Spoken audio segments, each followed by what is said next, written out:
Hey guys, thanks for listening to Nutrient Perspective. Today I was lucky enough to interview the owner of Dry Farm Wines, Todd White. He's a pretty interesting dude. That's the reason I wanted to interview him and get a chance to speak with him. I've heard him on other things where he's talking about meditation, his perspective on life, his business experiences, and obviously wine and nutrition and ketogenic diet. And he had a lot of similar interests that I have. I'm not a big wine drinker, but he is, and he wants to be healthy in doing so. So he has this wine club where you would order online through the Dry Farm Wines, and you would get either a monthly or a bi-monthly subscription, except their wines have to meet certain standards. They're third-party tested. They're much lower in sulfites, much lower in alcohol, much lower in sugar.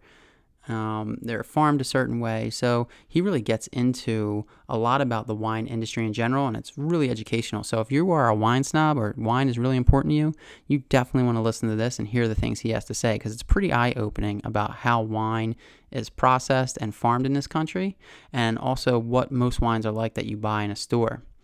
The other thing is, like I mentioned, he is interested in some of the things that I'm interested in as far as a low-carb lifestyle. He really gets into that, and he talks about intermittent fasting. And then we go in and talk about other things that I'm interested in, which is meditation, certain perspectives. It just ends up being, to be honest with you, just a good life talk. And I love those, so I was really glad that he was willing to open up and kind of have more of a natural conversation as we evolved throughout the podcast and really pick his brain about certain things. And it was just a fun talk, so you'll notice in the beginning when we start right after the intro here, he kind of dives right in. I just didn't have a spot to edit a nice natural starting point, so I just started where he gets into his business and gets into how he started with his business, and which all came from him living a ketogenic lifestyle and needing something to kind of support that. So I hope you guys enjoy this interview as much as I did, and thanks for listening.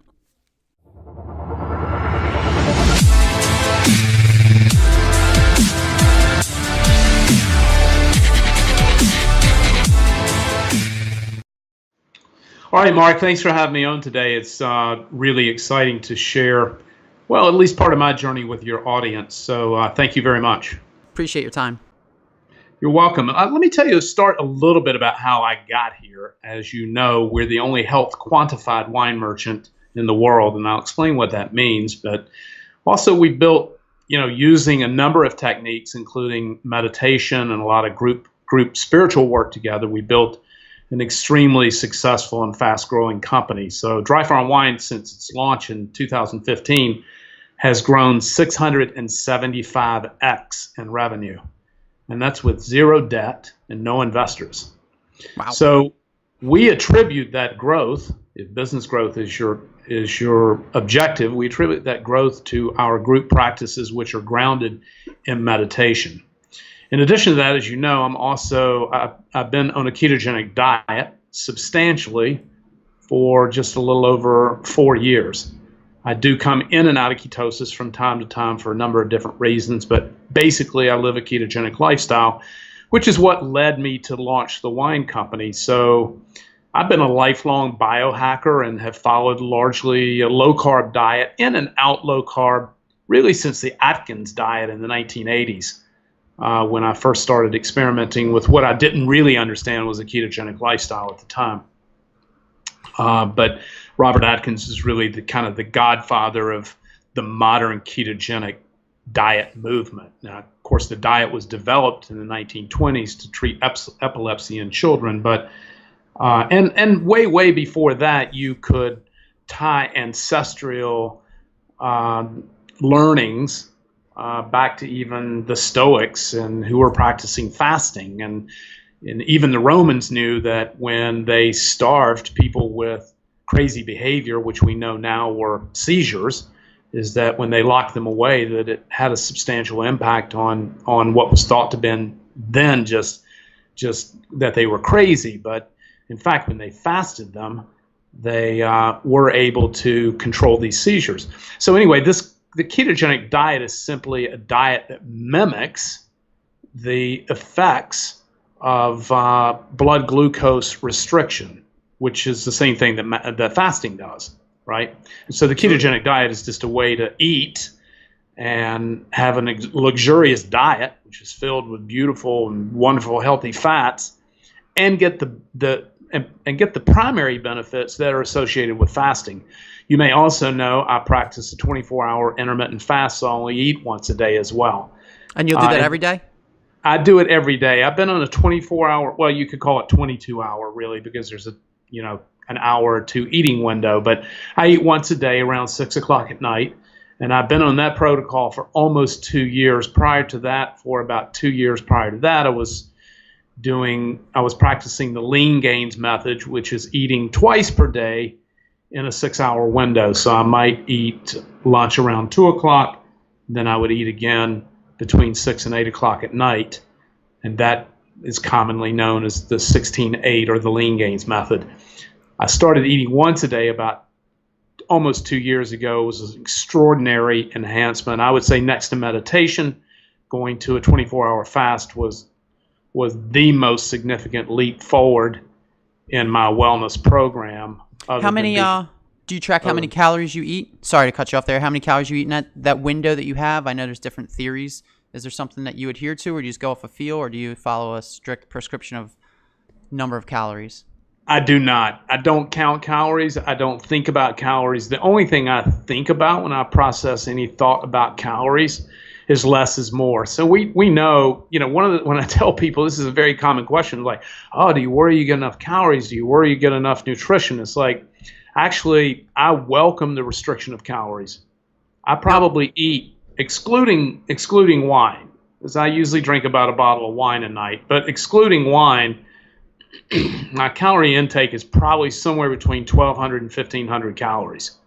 And so we know for sure, scientifically undisputed, at least in animal models, that calorie restriction is one of the only proven methods we know today to extend health span and really lifespan. So calorie restriction has been, so I don't even think about calories. Less is more from my perspective, and most of my calories come from fat. Absolutely. No, I know there's a lot of studies that talk about like gene expression or epigenetic factors that happen with, moderate calorie restriction. So, and like you said, in doing this keto, you're not even hungry, so the calorie thing isn't even on your mind. You're not like obsessing over food, or you don't have that push-pull that food normally controls people when glucose is higher and whatnot. And now, was there a catalyst that made you do this, or was it a slow evolution to get into this, belief in being keto or high fat and intermittent fasting? Well, when I started keto 4 years ago, or a little more than 4 probably, keto was not fashionable and was virtually unknown. It had started to emerge primarily from the work of probably 3 researchers and doctors, scientists around the country: Jeff Finney at the University of Ohio, Dr. Thomas Seyfried from University of Boston, and Dr. Dominic D'Agostino at the University of Florida. These were the early, and probably Dominic, because Dominic has been very effective in using media, much more effective than the others in using media and social media. So Dominic was kind of emerging on the scene 4 or 5 years ago, but in a very, very low-key way. And so the biohacking community, this is way, way before Dave Asprey or Bulletproof or anybody really picked up. Dave Asprey didn't pick up on keto till really about a year ago or 18 months ago as really kind of a talking point. He was kind of pushing and developing the Bulletproof diet prior to that, which is certainly not ketogenic.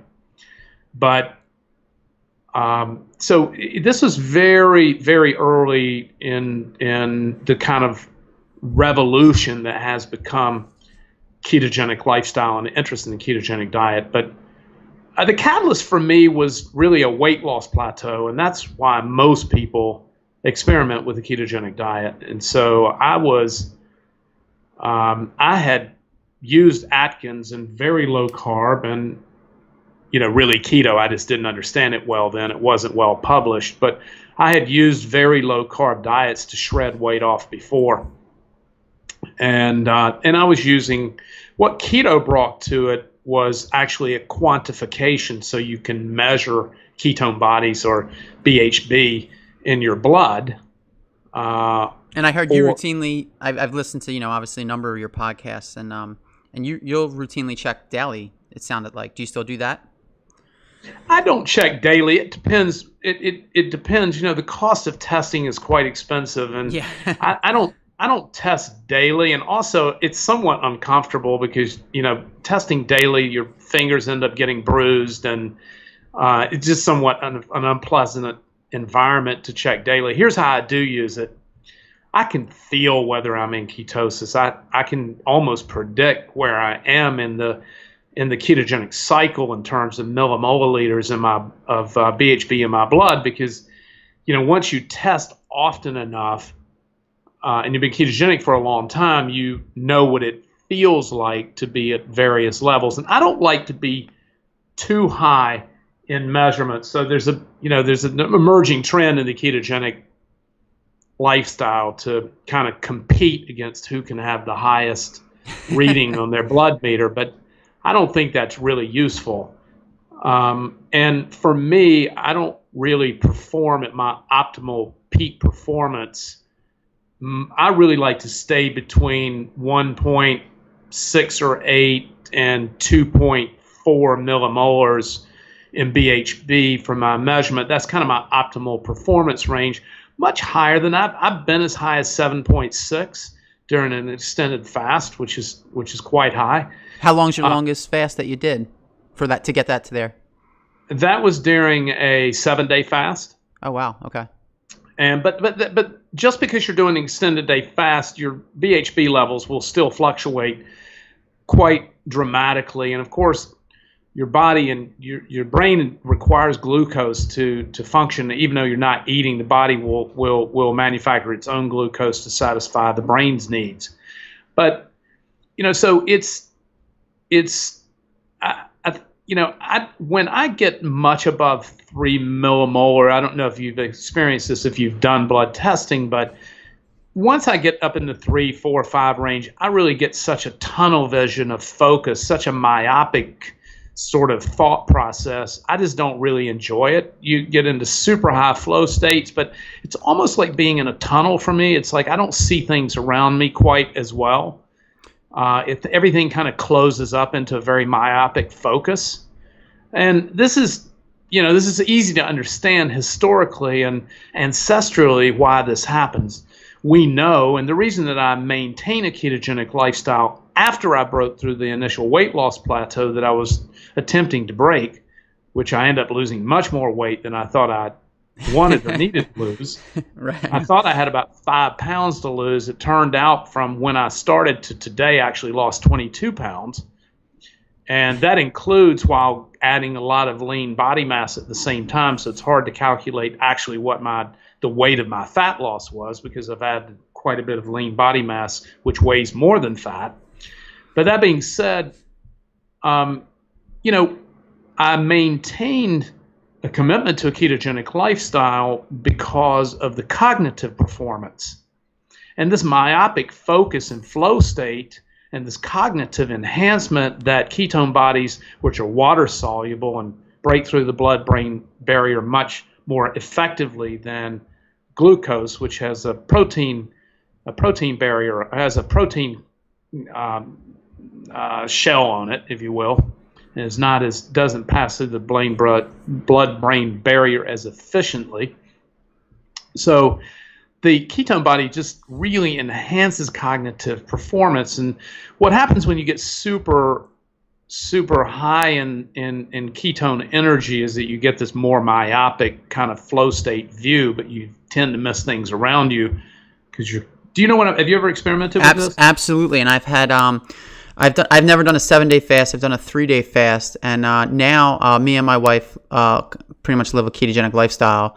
And I don't test all the time now. I used to in the beginning. When we work with clients, I'll have them test in the beginning because I feel like the ketones are almost more important early when you're getting them into it, almost as like a true detector if they're really following it and really comprehending it. But then later on, we've actually noticed, and we're both athletic, we're both CrossFit, mediocre ones, but CrossFit athletes. But we've noticed that our ketone bodies actually drop kind of significantly, where we don't get too high now, even though we're following everything to a T.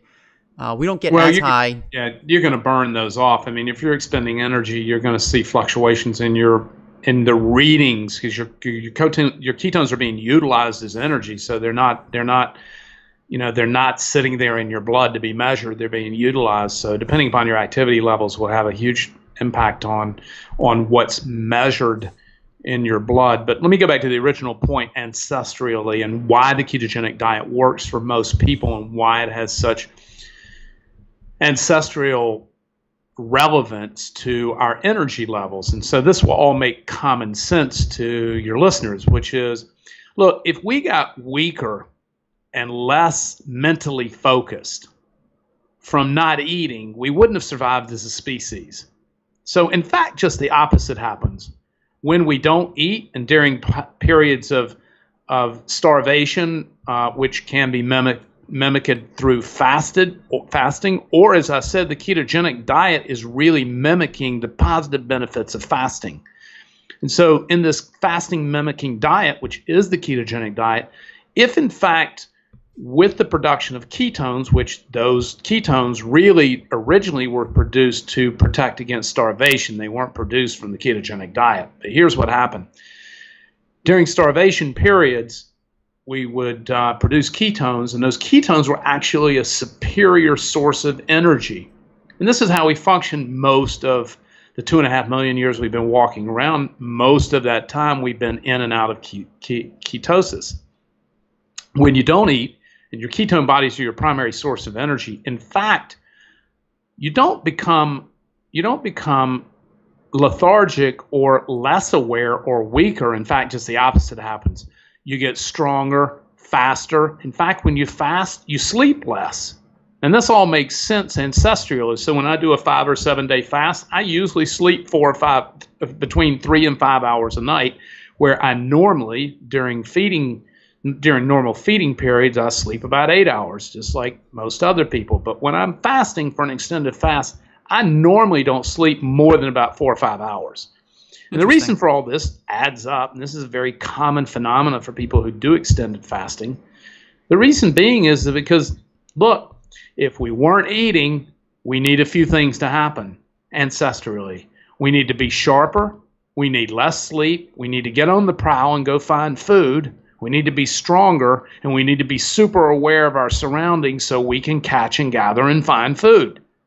So that's the reason that people commonly and almost universally, even for people who are not ketogenic or just experiment with extended fasting, most people, if they're not ketogenic, this is what they report. For ketogenics, it's a little bit different, but if they're not ketogenic, they experiment with a 5-day fast, most people will report that day 2 is their hardest day. And by day 3, 4, looking forward, they're actually finding new sources of energy and new sources of awareness and sort of a lightness about them. So the fasting is why I gained interest in it, because I felt like to do it right, being in a ketogenic state is a healthier way to do intermittent fasting than, and I'm only saying that because I'll have a lot of people tell me I'm doing intermittent fasting, but then they will kind of within their one meal drink a soda and eat bad foods and have lots of carbs, and that still kind of leaves them in that sugar-dependent state, as opposed to when you're ketogenic, it kind of all is aligned. And that's what got me interested in the intermittent fasting part. Do you believe in long-term fasting, or do you have now a belief on you try to cap it, or do you have a routine with your fasting where you'll do a long fast every so often? I do extended fasts quite frequently, and those will range. I'm on a 2-day fast right now. Okay. Just as a kind of what I'd call a reset. My lifestyle doesn't really permit me very often to do extended day fast. And that's just because I'm in the wine business. I'm constantly traveling. Extended day fasts require some element of focus. I find them more difficult to do when I'm traveling. I like to do them at home. It's because extended day fasting, just like intermittent fasting and just like the ketogenic diet, is really in part just psychological. Even when I went to 24-hour intermittent fasting, it was, the biggest adjustment. It was a 2 to 4 week psychological adjustment for me just to get away from the concept of eating, just the emotional. I'm a guy. I'm in the taste business. Absolutely love taste. I love food.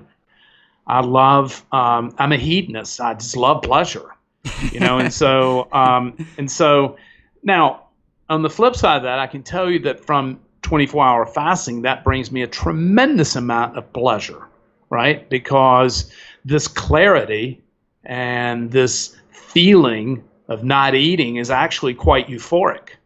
And so it's extremely really pleasurable. But I also like eating, and I love drinking wine, and I drink about a bottle of wine a night, and so I don't drink without eating. So anytime I'm on an extended fast, I'm also not drinking wine. I'm on water only and occasionally green tea. And so I'm going to tell you, some of our GFit girls are going to love hearing that you drink a bottle of wine a night, and you're still a very health evangelist, a health activist here. That's going to make them smile, especially when you hear more about your stuff. Listen, I think wine is a critical part of a healthy lifestyle from my perspective. That being said, let me also say that alcohol is an extremely dangerous and neurotoxic drug. And so we have to be very, very careful with what we're drinking, which leads me to why I started Dry Farm Wines and the type of wines that we drink and sell. I drink exactly what we sell, which is a very unusual type of wine that's virtually impossible to find. So we only sell and I only drink low alcohol wines. Remember, alcohol is a very dangerous and toxic neurotoxic drug, right? And so it will kill you. So does oxygen and water in the wrong dosage. So it's really important that why I don't drink spirits. It's very important to think about dosage. So we only sell and drink low alcohol wines. These wines that I drink and sell are also 100% natural made, right? So there are no additives. They are sugar free. We do lab testing on every wine. So I don't drink anything that hasn't been put through a serious lab test for toxins, for sugar, for alcohol, for mycotoxins. And so we're selling an extremely pure and rare wine that all imported from Europe. There are no U.S. wines that meet our strict health criteria.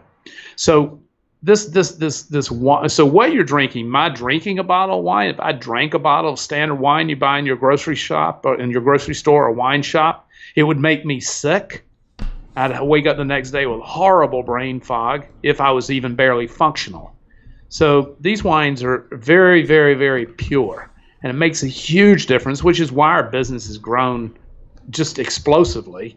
It's because when, in fact, people taste these wines, while we're endorsed by virtually every health leader on the planet, including virtually anybody you could name, Dr. David Perlmutter, Dr. Mark Hyman, J.J. Virgin, Rob Wolf, Mark Sisson, Dave Asprey, Chris Kresser. I mean, the list is, there are hundreds and hundreds and hundreds of doctors who endorse our product because it does work, and it is very, very different from standard wines. And so we don't really have enough time to go down the wormhole of how they're different, but all of that's covered on our website at Dry Farm Wines, and we'll talk about that in a moment. But this alcohol dosage thing is really super important to a healthy life. And also the 800 polyphenols, more than 800 polyphenols that are found in red wines are super, super friendly to gut biome and also brain healthy, which is why Dr. David Perlmutter endorses our natural wines. They're actually still alive. These wines are filled with positive probiotic living organisms. So standard wines are sterilized and killed with sulfur dioxide, which is not how our wines are made. And I could go down, again, there are a lot of wormholes, but let's cover a couple of things about the wine industry as we kind of get on the backside and take some of your questions. The wine industry, exactly the same thing that's happened in our food supply is exactly what's happened in our wine supply. Massive corporate consolidation. And here's what happened in wine. The top 30 wine companies make over 70% of the U.S. wines manufactured. I say manufactured because these wines are made in huge factories in Central California. The top 3 wine companies in the United States make over 50% of all the wines. Now, your audience doesn't know that. They walk in the grocery store, they see these hundreds of brands, or they walk in a wine shop. The reason you don't know that is because these very slick, Multi-billion-dollar wine conglomerates, they hide behind thousands of labels and brands. So you believe you're drinking from a little farmhouse out in California, when in fact, you're drinking from a massive factory. The tank farms as far as you can see in Lodi, California, where most of these factories are located. That's what's happening in wine. In addition to that, there are 76 additives approved by the FDA for the use in winemaking in the United States. 76, and some pretty nasty characters in there. By the way, all these facts I'm sharing with you and your audience about the wine industry, this isn't marketing speak that Todd made up. You can go right to Google search and search any of these things that I'm telling you. Wine industry leaders, their production, 76 wine additives. Just search FDA wine additives. It'll pop right up on your screen. Now, right? Todd, I know. We don't want to go too deep into it, but could you a little bit speak to those additives? Because one of the reasons I really wanted to talk to you is about, with any food, there's hiding things and stuff like that. But specifically with the alcohol industry, they don't have to label it. And I think people think, oh, they hear studies like, oh, wine's good for you, these type of things, and just like coffee and how that's processed could be a certain way. With wine, I really want them to be aware of the additives and these defoaming agents and all these things that I've heard you speak about before. If you could educate them a little bit on that, even some of the nasty things that are actually in it, if you have that time. Sure. Let's cover that in just a moment. Let me cover one thing before that, and that's the label on the wine. Why your audience doesn't know about these nasty additives, which we'll talk about in a moment, particularly defoaming agents, which are commonly used, almost universally used. I'll explain to you what they are and why they're used. But the label, this is really important. Wine is the only major food group without a contents label on it. And here's why it doesn't have a contents label on it. It's very simple. The wine industry has spent millions of dollars paying off politicians with lobby money to keep contents labels off of wine. There have been any number of efforts to get a contents label and nutritional label on wine. The industry's been successful to fight off labeling on wine. We absolutely think every bottle of wine should not only have a contents label on it, but it should also have nutritional information on it. Because sugar in wine, I'm anti-sugar because I'm ketogenic. I live a relatively sugar-free lifestyle. And so I don't even eat salad dressings in restaurants or condiments, all which contain sugar. Right. And so Absolutely. And so the wine industry doesn't want you to know about these things. I'll tell you why. If a wine bottle had a contents label on it, it would look exactly like the rest of processed food labels that you pick up and that I pick up and look. Anything I put in my mouth, I look to see what's in it.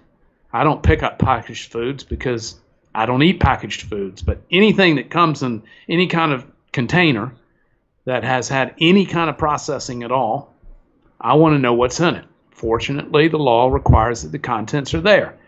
If a wine bottle had a contents label on it, it would look just like the rest of processed food. It'd have a whole bunch of chemical names like ammonia phosphates, copper sulfites, these defoaming agents that are just a nasty list of chemicals. Many I can't even pronounce.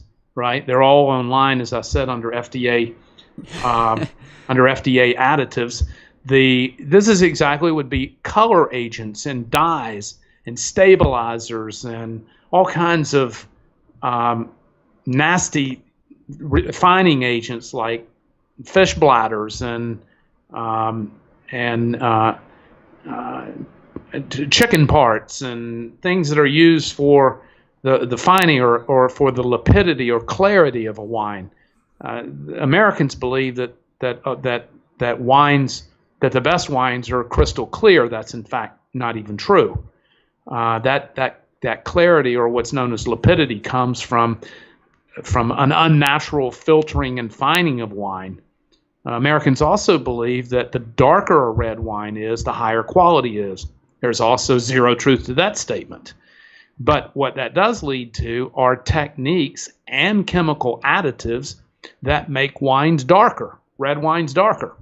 And so this is what labeling of wine would solve, is that you could actually see what's in it. But anyway, these additives, which are a pretty nasty set One of them, called Velcorin, which is particularly nasty, which is a chemical treatment used on wine to cure a faulted wine from a bacteria known as Brettanomyces.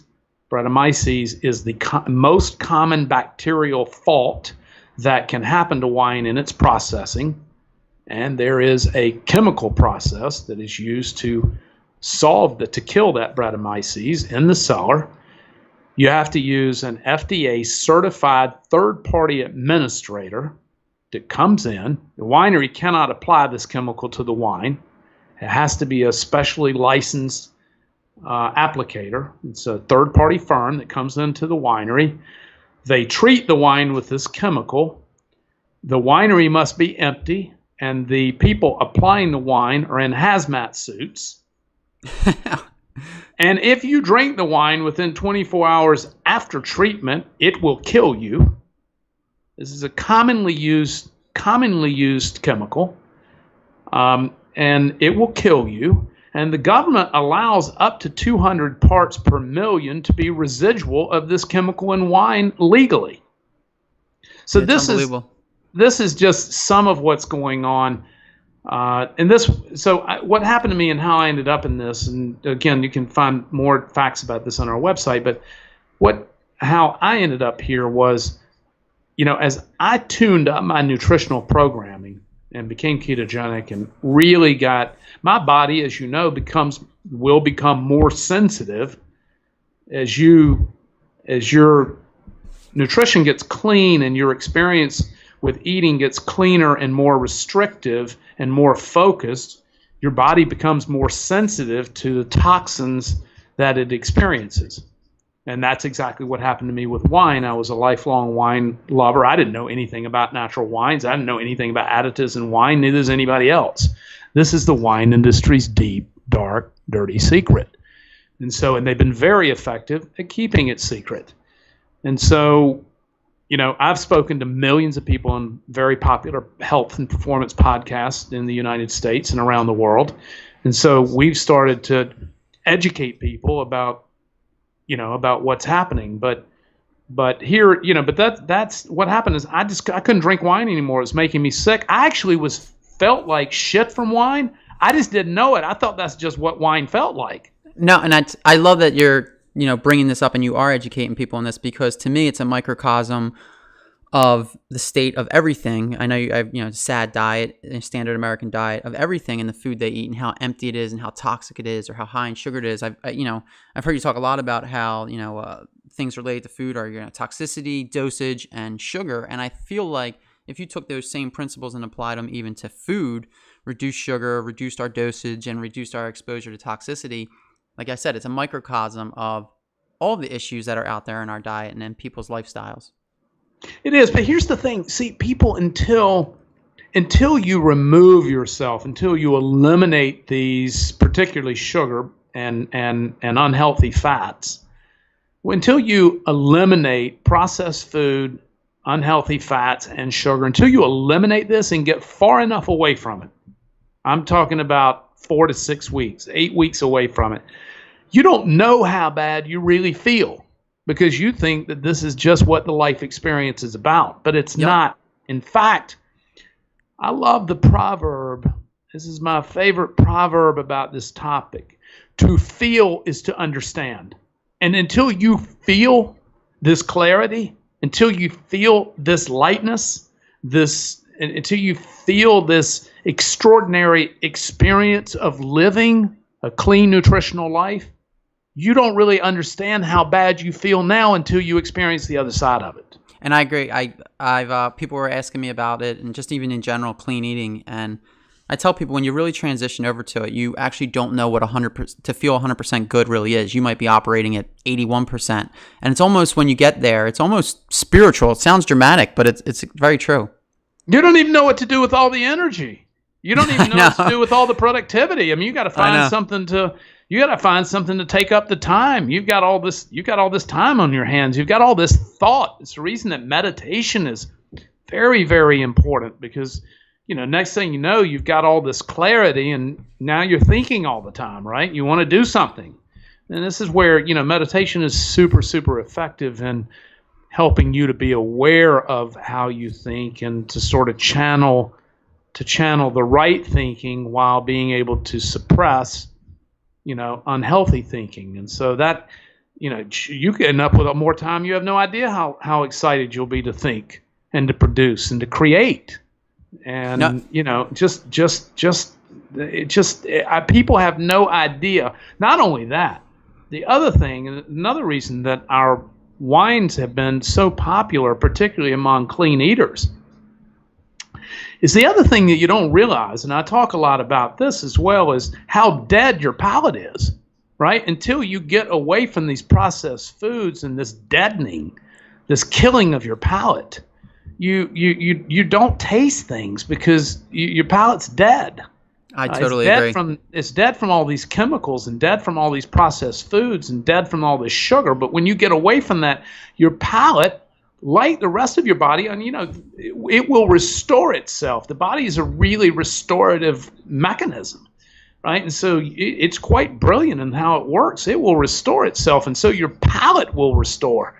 Just like, you see this when you see people go on a ketogenic diet, and they will actually reverse. Same thing from fasting. They'll reverse in age. They'll actually look years younger, right? So they'll actually restore. Their body will restore into a younger self. You've seen this many times. So in part because you lose inflammation. That puffiness that's just in your face and on your head is aging, right? When you remove that inflammation, all of a sudden you look 10 years younger. Yeah, you're just not all swollen. Right, and so this same thing happens to your palate. As your palate restores itself, and the longer you eat clean and drink clean, the more restorative an experience your palate will have. And now you're tasting things in a different way that you never really tasted before, right? And as a hedonist, this is really pretty extraordinary. I love how honest you are about it, and that's actually one of the reasons I want to talk about it, because sometimes when people see me and think I'm extreme with my diet or being healthy or they couldn't ever do that, but I also like to try and create a real-world approach. So, having some bottles of wine or knowing how to, I don't want to say eat bad, but knowing how to eat rich in the natural way is still it's even better, but you just got to get there. You got to get to that point where you actually feel that. There was one or two things I just wanted to go back to before, because I definitely want to pick your brain a little bit about meditation. It's a topic I would love to just have a minute or two with you on. But there's two things I want to talk specifically about the wines. One thing was why you're actually called Dry Farm and the irrigation and what that means. And then also like the soil quality. Well, so in natural farming, and unfortunately the word natural has been somewhat sullied and soiled by agricultural corporate America, who, because they couldn't call something organic, started calling it natural, or sustainable, right? These are all kind of marketing buzzwords that don't mean a whole lot, but with a natural approach to farming and soil management, you really, the foundation is to think about living soils and to think about the trillions of organisms that live beneath the soil. In a natural vineyard where natural grapes are grown in this either biodynamically, organically, or what I would call an extension of way beyond that, but kind of an approach to managing living soils. And farmers don't even till or turn over the soil in a living vineyard, right? There's grass and beans and flowers and herbs all growing right underneath the vines. They're just everywhere. Everything's green, and the reason being is because when you plow or turn over living soil, there's the top layer is called mulch. That's the very, very top layer that hasn't become soil yet. And then you have, of course, the topsoil just beneath that. And then you've got, kind of rocky, more minerally soils down below that. But, just below the mulch at the top, when you plow and you turn that topsoil over, you then expose millions of these living organisms that are actually in the soil. You expose them to the sun and they die. And so the natural farmer doesn't want to disrupt anything that's happening below the mulch level, because this is where all the life is teeming in the soil, right? And so that's sort of this living soil management. There's a whole world under there, right? And it seems like with the dry farm vines, they're going deeper into that soil, correct? Well, they are. And here's the thing on irrigation, and we could talk for an hour on irrigation, but just to scratch the surface on irrigation, when you look at it, more than 99% of grapevines in the United States are irrigated. Less than 1% are dry farmed. And there's a basic reason for that. Irrigation produces a higher yield and berries that are filled with water, and they weigh more. See? Now, fruit is sold by the ton. Grapefruit is sold by the ton. Grape berries, they're sold by the ton. If they weigh more, they're worth more. If the yield is higher, there's more fruit. The more you water a plant, the more you feed it nitrogen, which is how irrigated grapevines get their nutrient. It's from the same little hose that feeds them water, right? It's like you get much bigger yields with much bigger berries that are filled with water that just simply weigh more. But the water also dilutes the character of the fruit and causes a whole bunch of other problems, not to mention the use of nitrogen for fertilizer as well. So there's a whole bunch of other problems associated with irrigation, but just some basic common sense. See, there are over 800 polyphenols in red wine, just over 200 in white wine. There's more in red wines because red wines get their color and their increased polyphenols. The most famous one is known as resveratrol. They get these polyphenols from skin contact, which is how a red wine also gets its color. But these polyphenols are also diluted, so a vine that's irrigated, berry has more water in it, the polyphenols are also diluted, so they're less healthy. Also, the other thing that happens in an irrigated grapevine is that in order to develop proper polyphenol flavoring in a wine, if it's filled with water, the berry has to get riper in order to have correct flavoring. Higher sugar at the time of picking results in higher alcohol during fermentation. That's a whole nother problem. So that's the reason, one of the reasons you're seeing over the last 20 years, and these graphs are available online, you've seen a steady increase in alcohol levels in commercial wines. Well, the reason the wine industry wants higher alcohol is for two reasons. Higher alcohol creates more addiction, and the higher the alcohol, the bolder, bigger, richer the wine becomes. It appeals to the dead American palate. And number three, well, the higher you get, the more likely you are to drink more. And it's a slippery slope. So these are all dangerous problems with rising alcohol levels in wine. You might remember we only drink low alcohol wines. Most of the wines I drink are between 10 and 11% wine.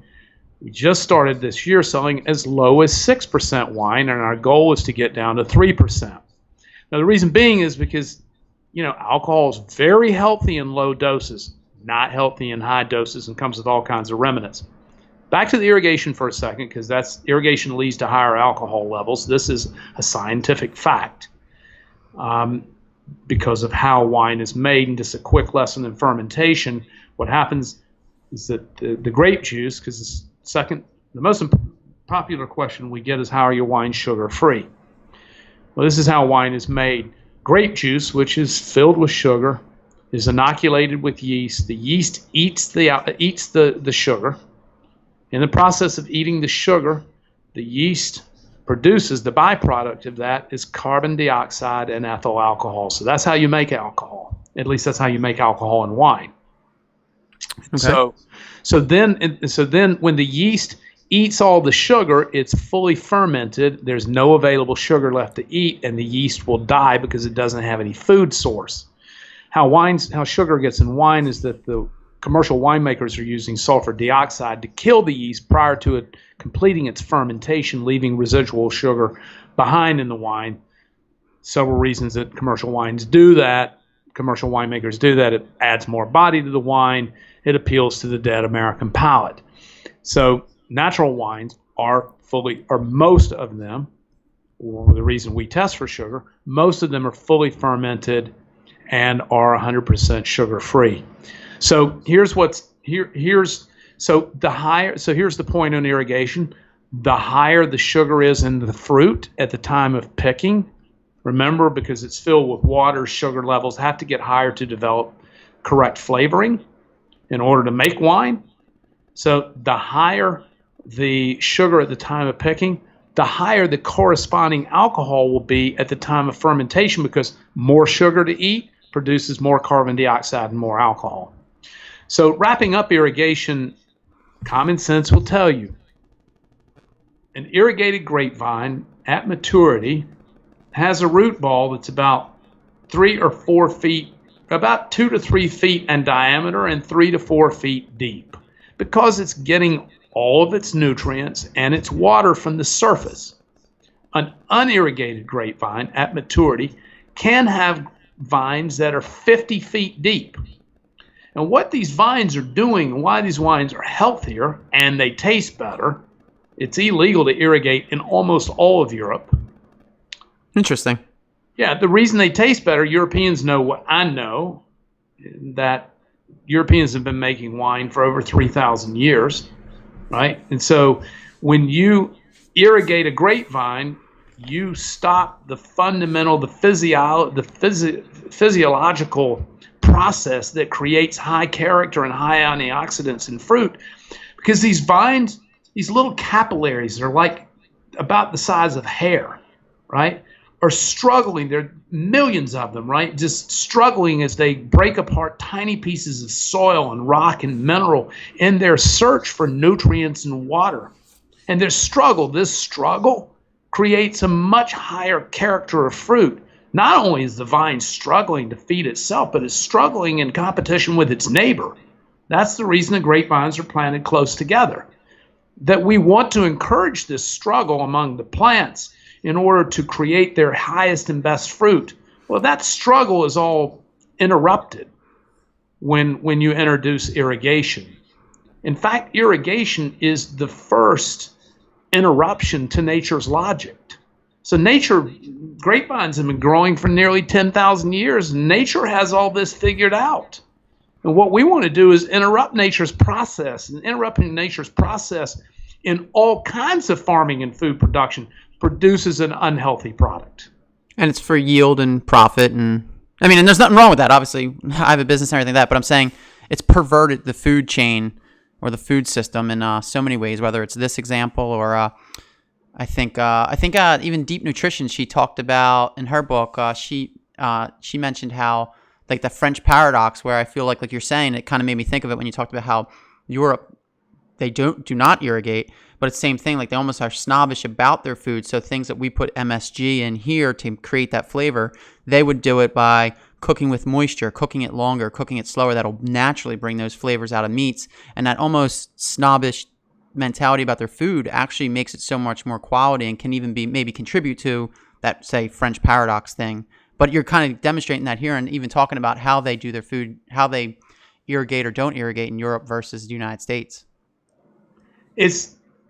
Look, the food supply, the lifestyle, it's like when you live a natural life, right? You think about staying away from these environmental chemicals, and you think about it's a lifestyle. I mean, it's a lifestyle of focusing on listening to the spirit and listening to nature, right? This is the reason that, we can feel vibrations and frequency level when we go into nature. We feel better. When we are surrounded with green space or we go into parks, we feel better than we do in the center of the city, because the vibration level and our identity for these frequencies that are floating around all over the planet, these frequencies are real. When we're in a river or we're out in nature or on a hike, we're tapped into a different frequency that nature is communicating with us. And every time we try to every time we try to interrupt those frequencies or think that we know better than nature, that's when we start to create unhealthy things, right? And I mean, there's a ton of science around this too. We know that nature has a frequency, and you can feel it. Go in the airport or go in a park, and you tell me which one feels better. No, absolutely. I feel like it's also so synergistic too, where if you get exposure through one thing in life that gets you kind of dialed in or tapped into it, then it kind of, you go further down the rabbit hole, and it kind of like, now you start to be open to other things. Whereas maybe this aspect of life, like drinking a healthy wine, may have not have been a priority 10 years ago, but now you're eating clean. So now you want to complement that, and it kind of all feeds itself and makes it, like, to be honest with you, feel good. It does. And this is the reason that meditation is so important. As an adult practice, I've been a lifelong biohacker. I do all kinds of practices, including, breath fitness and cold thermogenesis and ketogenic diet, and just a whole bunch of hyperbaric oxygen, a whole bunch of different biohacks, that some of which have more sound science than others, but I know because I can feel the impact that they have on my aging and on my body. But I think meditation is the single most important and vital practice as a biohack any adult can pursue. And we don't really have time to go down that wormhole because we're coming up on an hour on your podcast here. It just went by really fast. But meditation really allows us to tap into to nature's frequencies in a practiced way. So, I like to think of abundance as a conscious practice, and something I call conscious abundance, and how I define conscious abundance is a practice state of harmony, right? And meditation is the single most prescriptive way to find harmony in your life, right? It really allows you to, and we credit it to 100% of the extraordinary financial abundance that we have created with this wine company. In fact, I have 22 partners I work with at my company, and we begin every single day, with an hour of meditation together. I heard that somewhere, and that's amazing. I think that's awesome. How we begin our business day. Yeah, and you don't cultivate culture by accident. It's very intentional, and obviously the practice of meditation is very much that. And so it's, meditation is hard in the beginning and sweet in the end. I think I was listening to some house music the other day, and this vibey song comes on, and it says, truth is bitter in the beginning and sweet in the end, and a lie is sweet in the beginning and bitter at the end, right? So meditation's much like this. Meditation is a tad bit bitter in the beginning for most people. Wasn't for me, because when I discovered it, I was in really dire need of it, and it benefited me immediately. But for most people, they find a very difficult time getting started. But in the end, it's very sweet. And so, most people stop meditating before they even begin, because they say, I failed at meditation because I can't stop thinking. Well, this is the process of the practice of meditation. That's the reason they call it a practice. It's not easy to start. And there's some tools that, what are called anchors in meditation. We don't have time to go down the meditation wormhole, but, there are tools like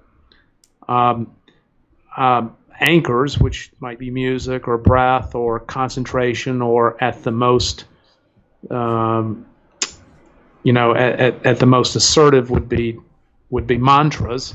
These are all anchors. So they're tools to learn how to escape thinking and to really find that beautiful, eternal, wonderful, extraordinary place that is silence of the mind. Well, from a practical standpoint, I always feel people struggle to actually grasp what meditation is. So when I talk to people about it, and I mainly just want to get your opinion on this, at a practical level, beyond even anything like, even going too far down the rabbit hole, at a practical level, I try to just get people, it's literally like you said, the practice where you have that anchor. You will get away, especially in the beginning when you're first starting out. The mind will wander, and people often judge or have problems like, oh, I can't do it well, it's too hard, because my mind just starts wandering, these thoughts come in. And I almost tried to encourage people, like, that's the point. Like, it's okay that happens. It's catching yourself, and over time you're catching yourself sooner and quicker, and then that carries over to, say, if you're in an argument and there's emotional states where you catch yourself. It's literally the practice of connecting the brain in that way, where there's that almost emotional intelligence that brings a lot of calm and peace, where you don't get caught. And then as you do it more, you find yourself more centered and focused and in control. Right. Well, it's really, it's an awareness. So, it is the struggle that is the human experience to manage the unhealthy part of our mind, the ego.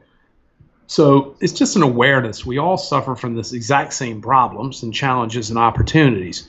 It's just a question of what tools we're using to gain awareness over how we manage it, right? How we manage that life experience. And meditation just gives us the best prescriptive tool to be aware of, how damaging this unhealthy thinking is.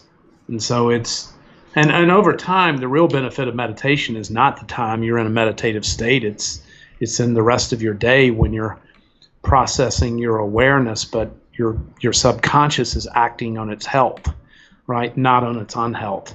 And then, look, we could talk for hours about this, and also, about who you're surrounded with. If you want to become more peaceful in your life, you surround yourself with more peaceful people, right? I mean, the people you most closely associate with are going to have more impact on who you are than virtually anything else. You can meditate all you want, but if you're surrounded by a whole bunch of people who are creating chaos in your life, it's not going to be very easy, possible, but not very easy to be peaceful. If you want to be peaceful, surround yourself with peaceful people. If you want to be smarter, surround yourself with smarter people. Right? If you want to be more nutritionally sound and promote your wellness, surround yourself with people who are well. Right? So, this is not rocket science. Well, if I could, because I appreciate your time, and we're, like you said, we are coming up here on the end, and I want to get into where they can get this wine. I know they'll be able to get a bottle for a penny here, and we'll have a link for them. If there's just one or two, three little questions I can hit you with real quick. Sure. You're a business owner, and my partner actually wanted me to just kind of ask you, as someone who's doing what you're doing, but you're also into this healthy lifestyle. Like, I've heard you say, you're a health evangelist. I've even heard you say you might do some health coaching. I don't know if it's just by influencing the people near you or if you actually literally coach people. But how do you balance? I like that real deal thing. Like, I heard in a podcast where you mentioned how you failed, and that might have been in the time when you got into meditation in a business prior to, and it was very stressful. And I really appreciated that you were honest with that. And how is your day? What is a typical day like? How do you balance business and life?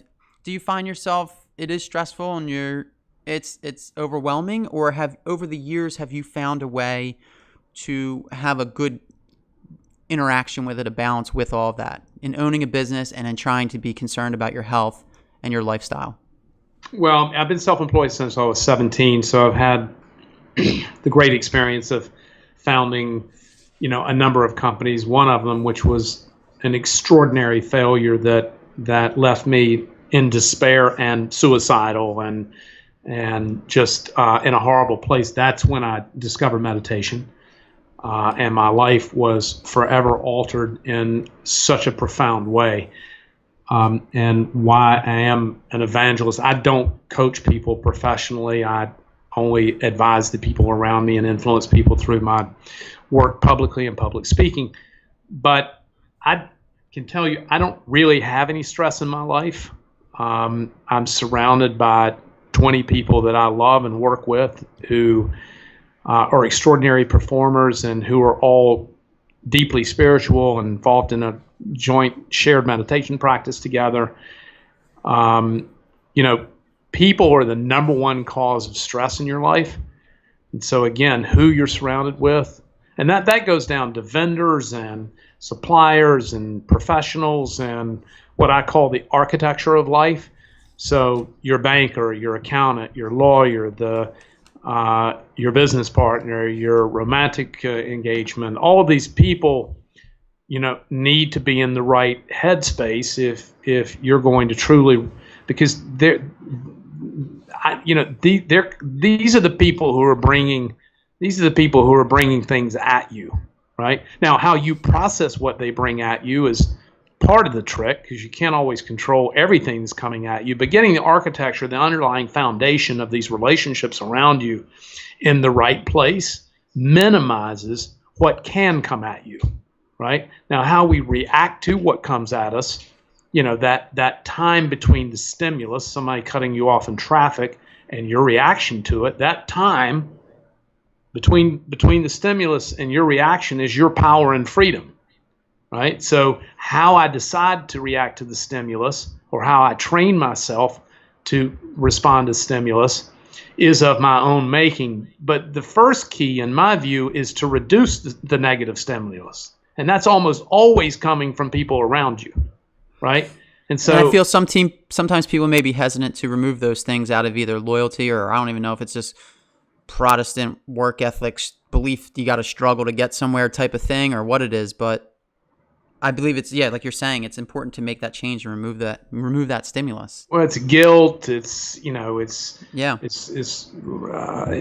remorse. All kinds of issues why people don't make these decisions.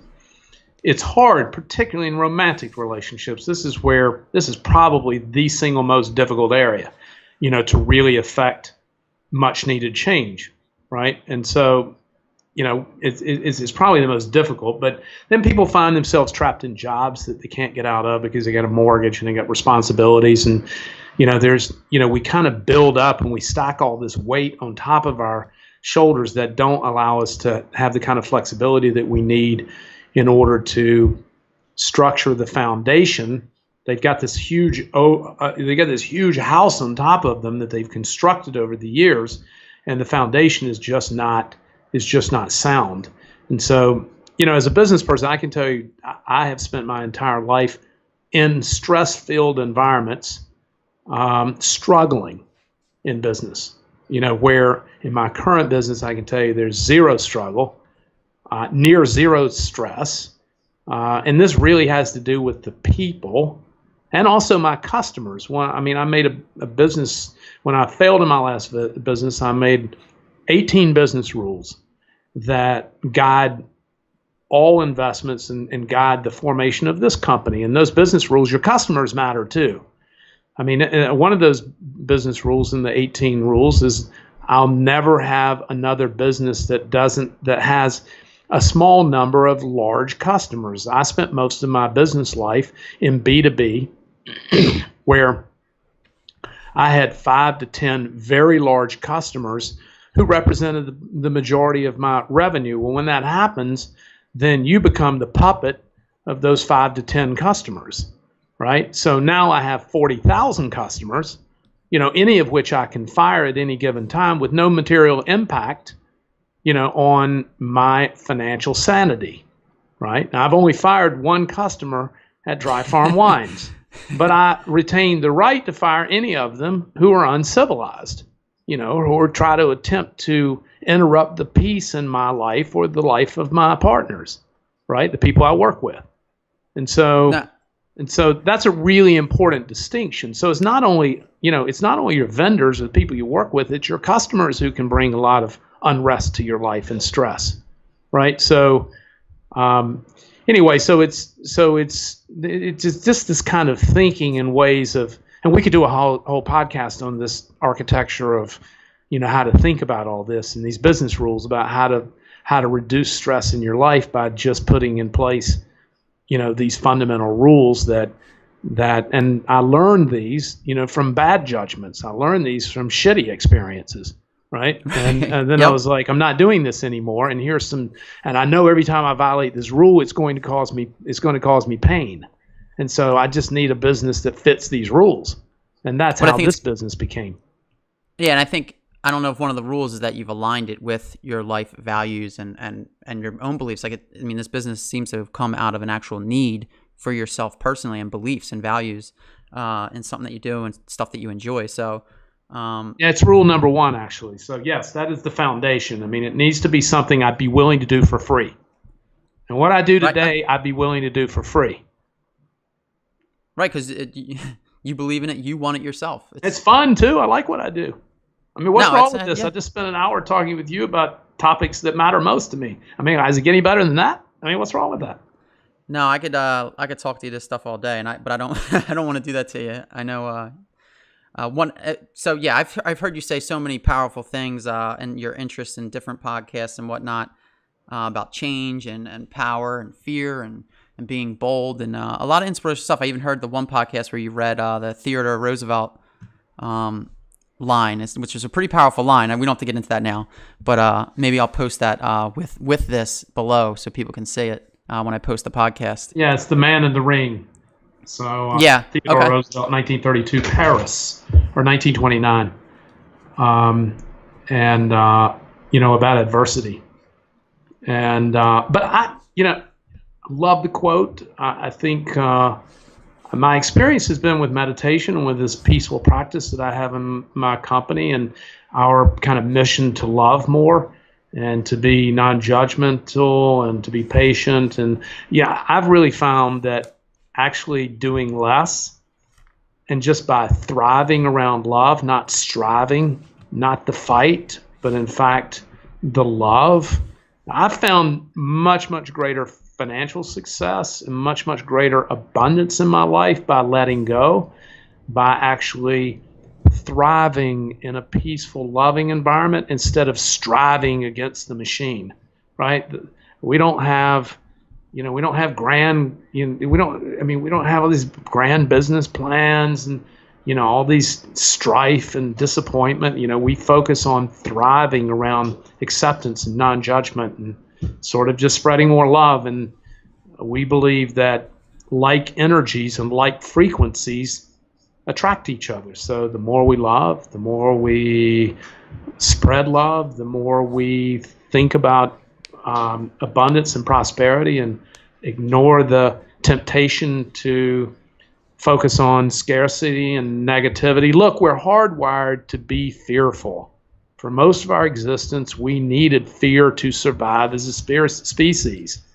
We needed ketones to survive because we couldn't find food. What we're dealing with in this modern age of particularly the last 200 years, and especially the last 100 years, is an extraordinary amount of abundance, an extraordinary amount of food and access that is actually killing us in this, and not understanding that we're pre-wired to fear and we're feeding on fear. What you're seeing politically, not only in the United States, but globally in populist movements and nationalism, this is all fear-based. This is all about scarcity. This is not about abundance. Look, if we want to be abundant, we share everything with one another, right? We don't have to fear abundance, right? And so that's what's happening is so it's just a mindset. And when you welcome abundance and you live a life of abundance, and abundance begins with loving more, because as humans, all we really want is to be loved, right? And to love. So, I mean, that's really the foundation of a joyful life, right? Living a life of appreciation and gratitude, not a life of expectation and fear and me, not we. When we live a life of we, not me, that's when we find joy. When we interact with our other humans in the chain of love, that's where we find connection. Love is where connection is. Well, that's I think it's the Bodhisattva pathway or whatever to enlightenment is to you find enlightenment through helping others, and not to use enlightenment as like some flaky word. Just you find your happiness. Let's and your don't peace. Be afraid to be enlightened. It's okay. All right, for your audience today, we have 1 penny bottle of wine, and all they have to do is go to dryfarmwines.com/GFit. Again, that's dryfarmwines.com/GFit, and they'll find a penny bottle of wine. Mark, I really appreciate. Listen, brother, I could go on, as you could tell, for hours on these topics. No, I appreciate your time. I know we got really into it, so we went long today.